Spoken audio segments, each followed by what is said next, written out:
Okay, everybody, Mike here with American Cycling Network. I am here at Owen Cyclery in Hickson, Tennessee. My main man Eric is about to do something that you guys better get ready. It is the end of time. I am going tubeless, as I introduced yesterday. So tell them what you're going to tell them, Eric, and we'll get started. Well, Mike is going tubeless, so he's eating his words. He said Yes. he'd never do it, but here That's we right. are. That's right. For those of you that don't know, tubeless, you eliminate any possibility of pinch flats. You typically get better traction, you get better handling, you have sort of an extra layer of puncture resistance because you have to put a latex solution in there that can clog certain types of holes in the tire. So there's a lot of benefits. Probably the best reason to do it is the fact that you have lighter rolling resistance. So you should theoretically go faster on tubeless wheels versus tubed wheels. So we're going to set Mike's bike up tubeless and see what we get. Sounds good. Thanks, Eric. We'll be posting several videos after this one, guys, of the process. Thanks.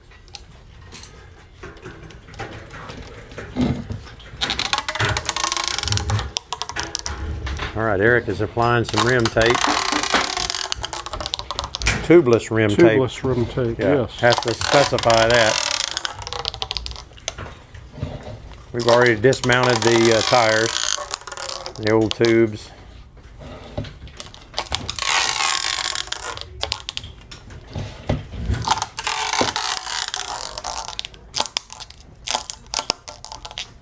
Got to get a good tight seal.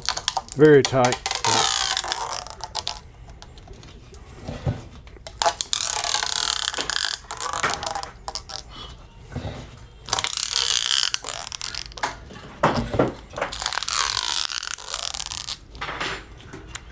All right, let me get my scissors.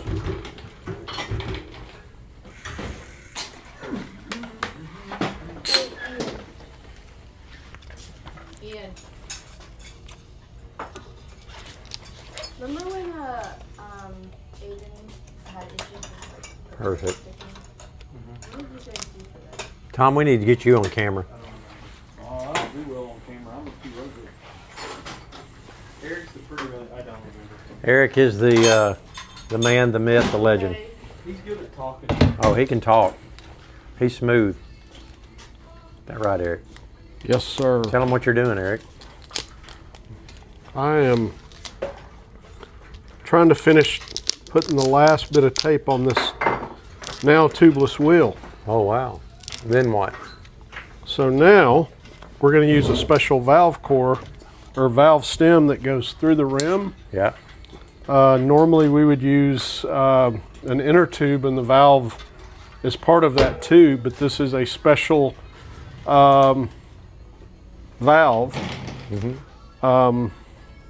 So I'll go grab that and we'll install them. Perfect. All right, I'm filming now. We're good. Okay, so this is Mike's now tubeless wheel. We've applied muck off wheel tape on there, and so it's now tubeless, but now we have to use these muck off tubeless valves that are specially made for tubeless wheels. Under normal circumstances, you'd have an inner tube with a valve. This is part of the conversion to go tubeless. And in order to install this, we have to make a very tiny hole where the valve needs to go through the rim. And I take a sort of a poking tool and I like to come in from the bottom so I know that my hole is directly under where the valve goes. Oh, cool. And I'll just make a little bitty hole right there. Oh, that's neat. And remove this cap and this ring, and then there's a rubber O-ring under that. We'll take all that off.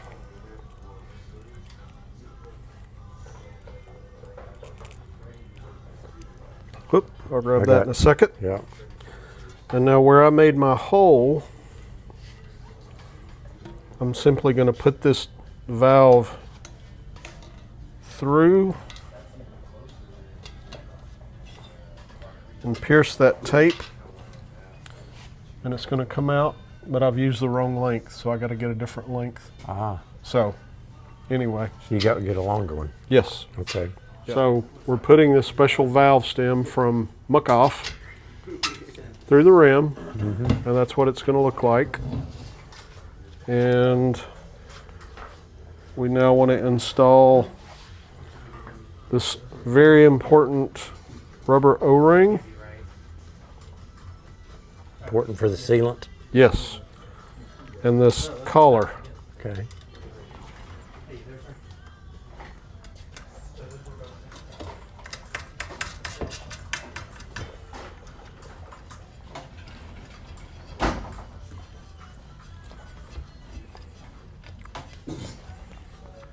And what I like to do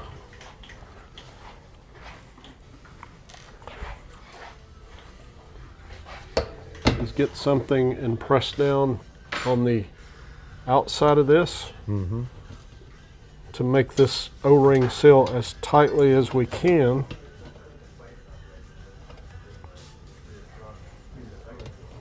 Interesting. And we're actually compressing the O-ring on the outside I got you. of the rim, down in the Yeah. rim channel there. All right.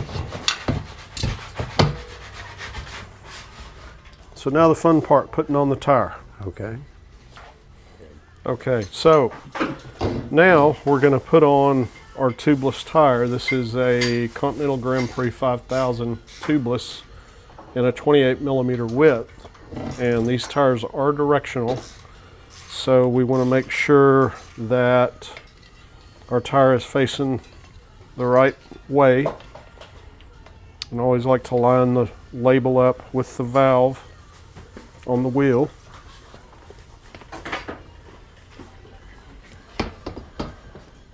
And we're going to do this a side at a time, and hopefully we can make it look easy, but no guarantees there.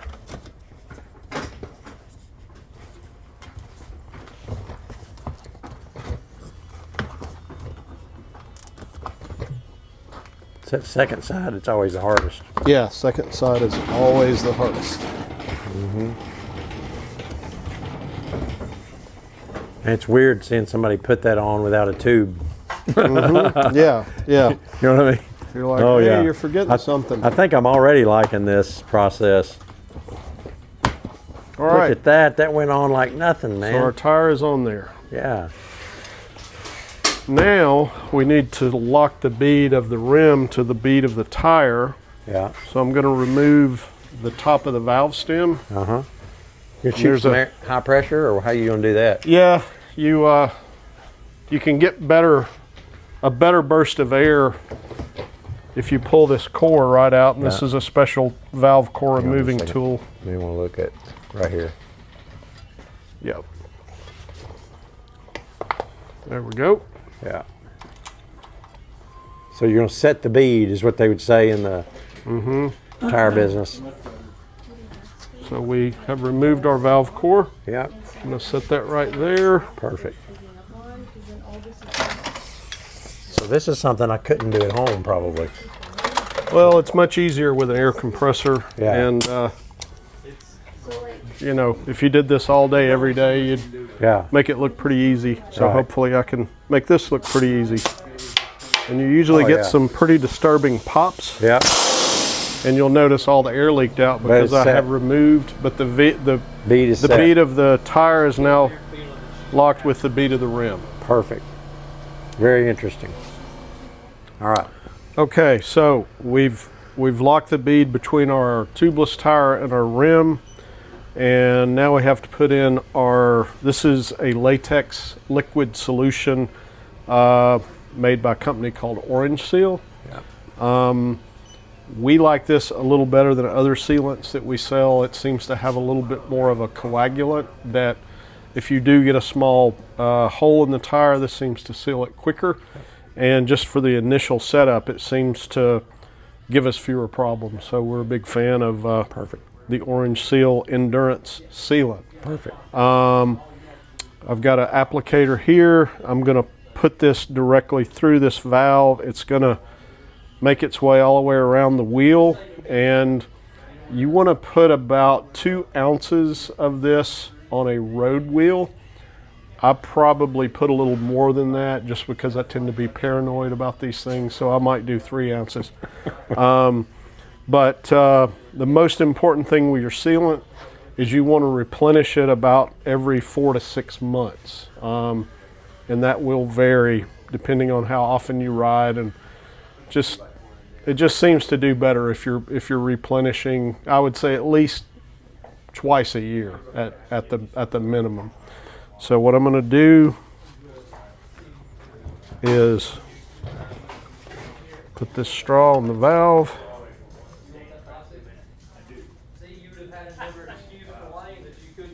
Perfect.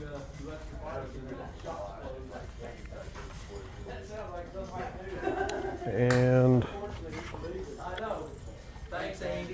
I'm pushing this through the straw down into the valve. And that's probably about 3 ounces based on how much I put in the bottle. Mm-hmm. So kind of wipe a little of that away. Because that gets hard, doesn't it, Eric? I mean, Latex will get hard, Yeah. especially if it's exposed to the air, like moving air. Yeah.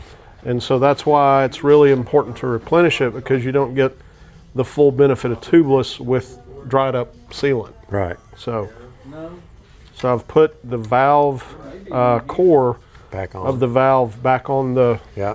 valve assembly, All right. and now I'm gonna inflate. How much tire pressure? For these, we're gonna do about 85 pounds. But 85. initially what I'm gonna do is just give it a quick burst with a compressor. Okay. And then I'll top it off with the right amount with a floor This pump. was one of the reasons why I justified not doing, because I've seen too many videos where people explode tires It's true. and the sealant flies everywhere. Yes. Yes. So you put how much pressure? I would say, based on what I'm feeling, probably 65 pounds. Okay.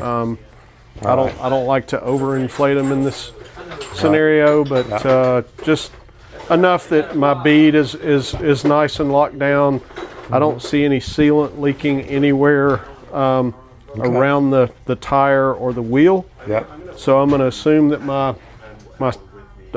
tubeless setup was successful. Okay. And so now I'm just going to top it off with a floor pump. And then I've got a final test just to make sure everything is seated the way we want it to, and I'll show you that here in a minute. Okay. Thanks. Go ahead. All right, so I got my floor pump. I topped this off at 85 PSI. There's one final test that I like to do just to ensure that there's no leaks. And I'll get a spray bottle of soapy water and simply, They need to be cleaned anyway. well, this one may be, yep, that one's not working. Let me grab another bottle.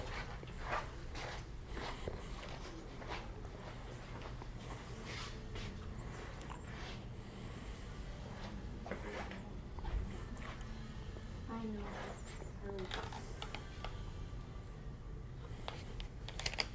Rather than her position, she spent so much of The old sniff test. Well, it's either alcohol or Yeah. or soap. I like it. All right. So I'm going to take my So bottle of soapy water.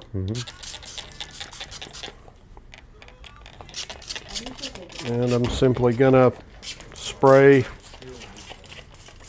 around the tire. I mean, you're sure you got it sealed. You're just doing this as a test, right? This- Just yeah, I'm yeah, you're on. I'm very check. certain. Now what I'm looking for are bubbles coming Gotcha. up around the edge of the tire. And sometimes you will see bubbles kind of where the spoke holes. Oh, really? Yeah, if it's leaking under the rim, Yeah. not through the tire, Yeah. sometimes you'll see bubbles Really? coming up around the edges of the spoke holes. Huh. I'm going to flip it, check the other side.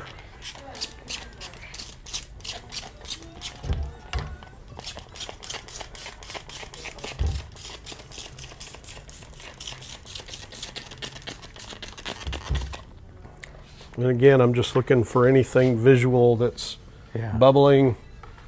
And This is how they find a high pressure leak in a car tire. and I'm not seeing anything, so I'm going to assume that Perfect. our wheel's set up tubelessly, and Okay. all we have left to do is to put our valve cap on the top of the tubeless valve and put it on the bike. Good. Perfect. Thank you. Okay, so last shot there is of the mounted tire and wheel assembly on the rear. Hey, I dropped a little reel earlier today, and riding on tubeless is it's not the same ball game in a good way. And so I want to challenge you guys, if you're still riding tubeless, to try it. Hope you guys have a great weekend and a great week. And please like, share, and subscribe. Thank you.